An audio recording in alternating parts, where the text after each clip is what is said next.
we stick to the definition of borders of our sources. So it's the Harvard maps and the OpenStreetMaps that make a choice for us, and we are slave to the choices. We thought about it, but it's a little bit of a protective measure, because we enter into contested borders. And there are not that many actually, so we think we are on safe grounds. But possibly, yes, it's a good point. We should add a footnote to our paper to say that these borders, we take them at face value, and possibly yeah, they could also move over time. So what is represented on maps today could not be reality tomorrow. I think what you say is particularly relevant, and I put it in the conclusion when it comes to checkpoints, because we did look for extra robustness checks on checkpoints, for instance, using these World Food Organization maps that gives extra information on checkpoints in Africa. And actually, we enriched our data set with them. I suspect that what you find in open maps in terms of checkpoints can be either to some extent outdated or possibly insufficient. I'm not sure that states report or don't camouflage, especially at most sensitive borders, don't put checkpoints that they go undetected by official maps. So I think the checkpoint part of our exercise is the most delicate and the most susceptible of criticism, and very open to this criticism. It would be interesting to have some, I don't know, different approach to get information, maybe even quality information on how easy it is to go through some checkpoints, maybe on selected, particularly sensitive borders. Again, I'm mentioning Israel and Palestine, but also Pakistan and India could be another case. Morocco and Spain is another case. Yeah, because much of a variation is possibly there, and much of the action takes place at checkpoints.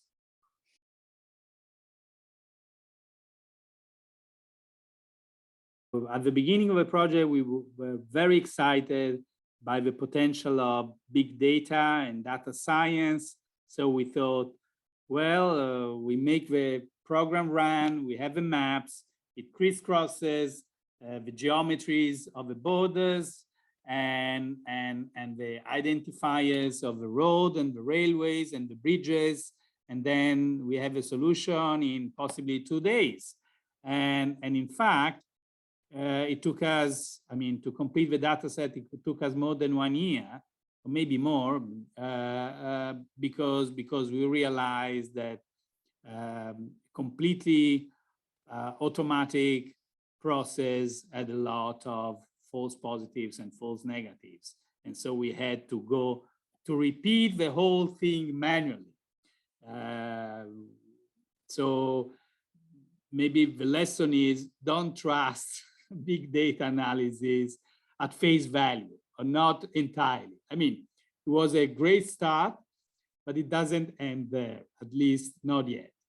You did mention 75%, 25%, a quarter of the data was quarter of the data were so there wrong. You have it, 75% reliability. Yeah. Which is not bad, but it's not sufficiently good. It was 95, okay, but 75 is on the low side for my standards. And the price to pay for the 25 extra information, again, imagine going through all the land borders online and check every 500 meters if a road is there, is not there.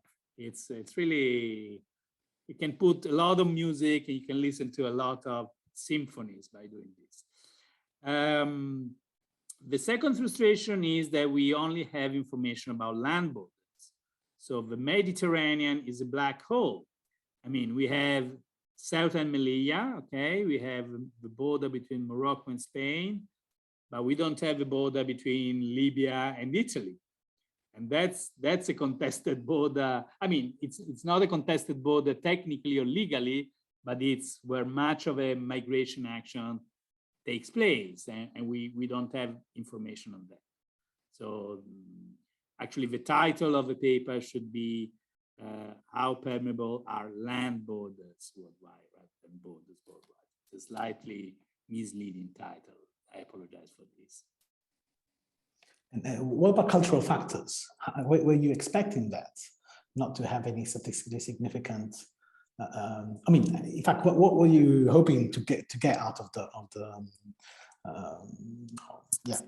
work you did?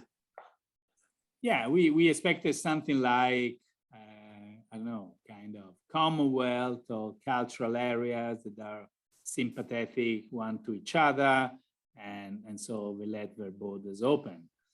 But this is not so much the case. I wasn't fully surprised because in our previous project on visas, we also tested visas between countries, and we control whether the cost of visas was lower for countries with the same religion and the same language, and this was not the case globally. So these factors, it's rather for visa, it's rather the fact of having had past colonial relationship, or having been part of the same colonial empire that counted, but not to the best of my souvenir, language, and religion in per se.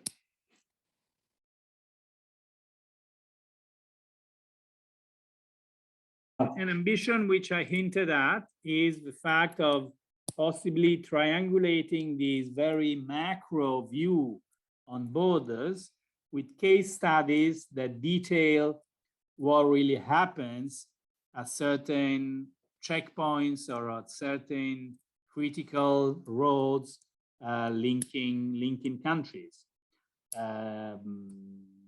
Because these will really be a fantastic example of mixed method linking qualitative observation or ethnographies of particular borders with information. Even take these as a starting point and identify, for instance, types of borders, border with few checkpoints, borders with many checkpoints, borders which have few roads, and try to explore these type of cases and see what goes on, whether, for instance, there are passeurs, there is smuggling in different situations. So yeah, what happens at these borders?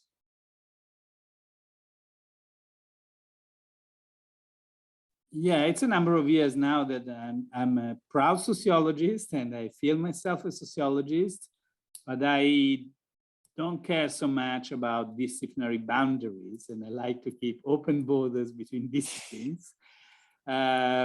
So I believe much more in question-driven research. And here we had a question, and the question was prevailed over disciplinary backgrounds, and I must say that as part of this global mobilities project that I direct at the Migration Policy Center at the UI, data scientists have been taken on board, and particularly Lorenzo Gabrielli, but also institutional partners, and particularly the JRC, the demography unit of a Joint Research Center of a European Commission.